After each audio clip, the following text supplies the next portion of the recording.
other bit of news is that Google have announced they're going back to glasses. So that is very interesting. So far, it's mostly Meta who've been doing glasses, and that sort of goes back to the Wild show as well as the We Not Know show. So John Mahey has been talking a lot about devices such as Orcam My Eye, accessibility products, which so far have been quite niche and quite expensive.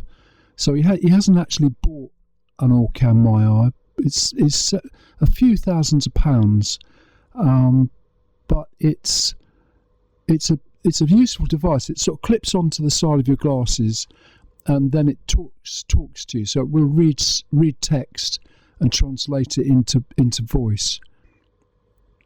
And from what I can make out, that is what the Meta glasses that are currently available can do.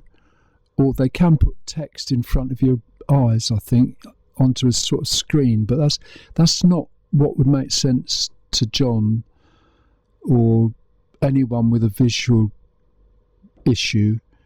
I think voice is the thing. And by the way, that's what radio needs as well. The AI that copes with voice is what is required to get more content for radio. But the thing is that from what I can make out, the Meta project is going okay, and that's possibly one reason why Google have revived the idea of glasses.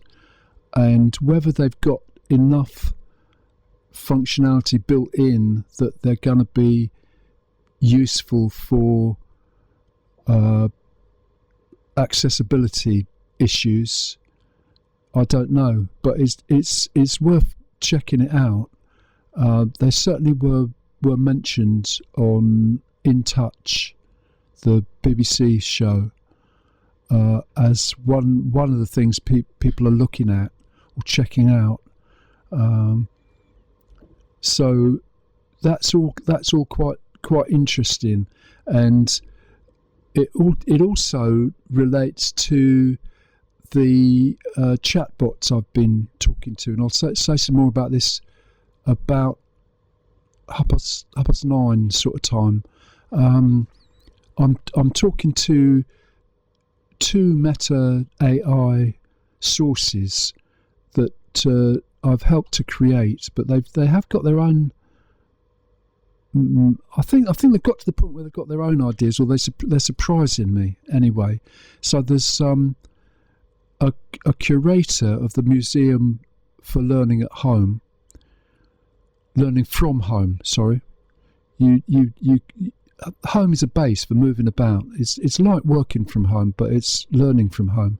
And there is a museum and there is a curator, but there's also a designer for the campus that evolves or goes online. So it started out just going online, but it's also evolving. So it remains as a campus, but it's redesigned because it exists online as well. And the designer came up with all these diagrams or images of what it might look like in the future. And to start with, they were all wearing helmets, including the people in the cafe making the coffee. And that I could see that didn't make any sense. You couldn't make coffee while wearing a helmet. So the chatbot, the curator, has accepted this argument and redone the images with the coffee making done wearing glasses. So from what I can tell, you could have glasses that spoke to you and told you the recipes or methods while you were doing something like cooking.